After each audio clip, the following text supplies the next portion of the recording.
Hello everybody, yes, it's the Cinematologist here, and I know some of you may be thinking to yourselves, where the hell have you been the last 2+ months? And to be honest, I was sitting in my pitiful existence in a deep dark cave pondering the question of how people don't see 4K Ultra HD as the bullcrap that it is in the market of home media entertainment. Now I know everybody says, oh well it's so great, it's this new innovative product, and you see all of your favorite corporate shills on YouTube doing their unboxing videos. Hey guys, look what I got sent from my fans and from my corporate interest that sponsored these videos. I'm gonna put it on my shelf and say that I'm a great collector. Oh!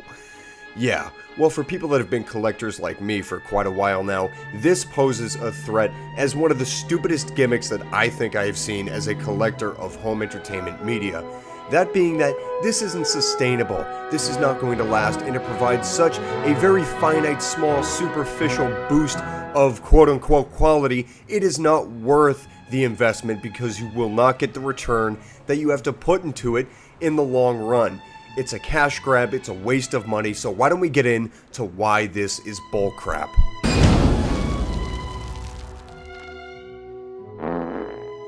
First of all, let's talk about why this format is popular. This has come out as the new top-of-the-line format that is utterly and by far the most immersive experience in home entertainment media. So now we have 4K Ultra HDs on the shelves, going for absurd prices so we can see the sweat trickle down Dwayne "The Rock" Johnson's butt crack in Fast and Furious 12, Upside Down in Space, featuring the zombie of Paul Walker. And oh yes, we get to see every little trickling detail, especially of the big budget, unconvincingly CGI-laden movies that have some of the worst visual effects imaginable that only such a quality as 4K could capture how much fake they are, even more so. But again, those are my own personal thoughts on the format and why I think it's not even a really good idea to try to have this kind of pristine update in general. There's a whole different side to this argument, which is that this isn't sustainable because they're trying to do this with old movies. That's right, they're going to try to do this with old movies that were shot on a 35mm print in 1981.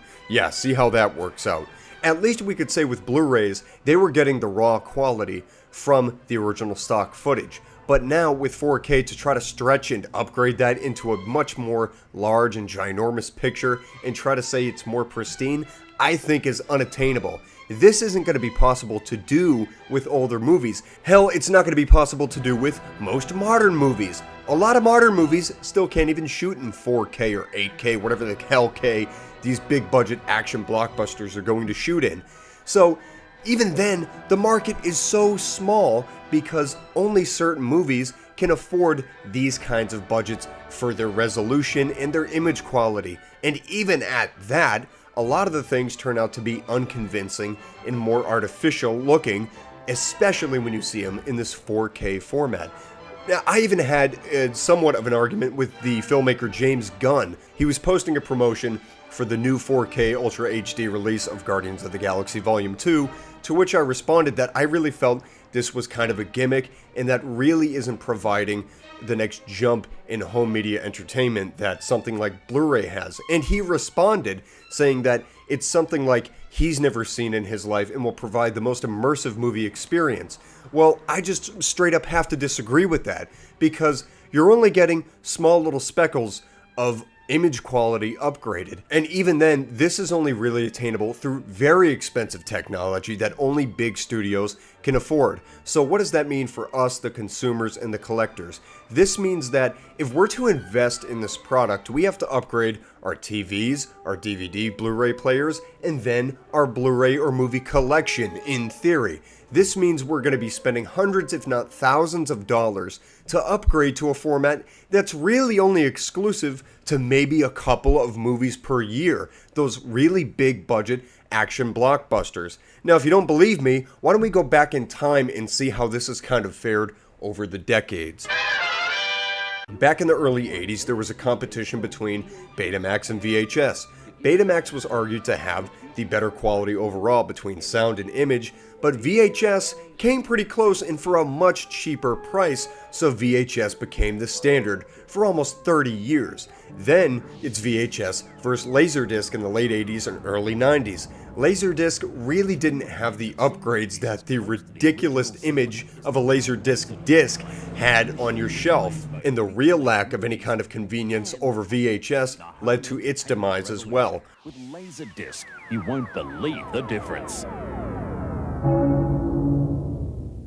But then we go into the late 90s, and DVDs and VHSs start fighting against each other. VHSs still had the upper hand for the longest time because they were more convenient, they were cheaper, and DVDs at the time didn't provide much of an upgrade besides maybe some special features and whatnot. But then we reach the Blu-ray era. The Blu-ray took what the DVD did and upgraded it, going back and printing original copies of stock footage and of the raw footage that was captured on set to produce a more pristine image quality and sound quality that definitely was an upgrade over DVDs that is visible, and now it's become more affordable. Not to say there hasn't been pitfalls with Blu-ray. It was really hard for a lot of studios to convert their movies from VHS to DVD back upon its more popular days. But now it's even harder for a lot of studios to convert to Blu-ray because Blu-ray is a proprietary product from Sony. So anybody that wants to convert to Blu-ray to sell it has to pay Sony royalties. That has posed some problems in the Blu-ray market. Now just think about that, and now with this whole 4K spin. So you have some of the problems that Blu-ray still has, even though it's a pretty good product in my opinion, and now you're multiplying it to this new format that the studios and the big conglomerates are trying to get us to cross over to. Not to mention the fact that overhauling a collection and replacing it with a new format takes years and hundreds if not thousands of dollars. So this whole 4K craze is just a terrible investment when you have to upgrade all of your equipment to watch it. Then you have to upgrade your whole collection, and the quality is at best debatable, and it's really not much more of an effect than buying a DVD or, yes, a Blu-ray, which even for some movies still isn't required because some movies just aren't going to look good when you try to stretch them and make the image quality and resolution appear to be something that it isn't. Some prints of original films have scratches or cigarette burns on them. Some film prints shot in 16mm aren't going to be feasible to stretch and to convert into 4K or even 2K in this instance. So when you hear of people saying, oh, well, 4K has the best resolution, it's really a great product and I'm going to buy it, don't buy into any of that crap. Because the problem is 4K is ultimately only available to certain movies, and that is a very small market in itself. So if you're willing to upgrade your entire collection or your entire living room and try to make everything more suited to 4K needs, you're going to come out on the losing end. This is a format that I think really isn't going to last. It's going to be the HD DVD of its time. If you guys want to talk about this, comment below. If you think I'm wrong, go ahead and tell me, but I know I'm right. In the meantime, thanks for watching, guys. I'm glad to be back. And in the meantime, stay away from 4K Ultra HD, watch good movies, and buy them the way you see fit.